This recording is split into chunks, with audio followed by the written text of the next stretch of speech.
Hello, everyone. Welcome back to Around and About Chemeketa. As we've discussed in previous episodes, many of our college's hands-on, industry-driven career programs have modified their learning approach this fall to adapt to COVID-19 safety policies and restrictions. Our machining program is no exception. This program offers students degree and certificate options in computer-aided design or manufacturing. Our students learn on CNC machine tools located within our on-campus labs.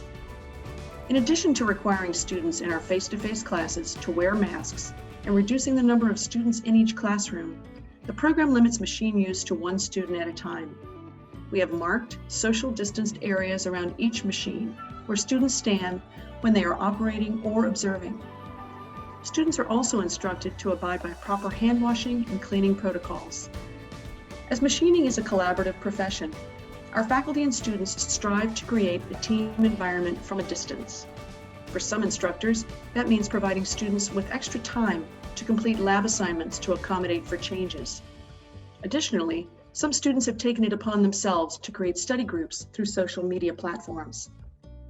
While COVID has presented challenges to our learning environment, we are continually inspired by the innovation and determination our students, staff, and faculty display.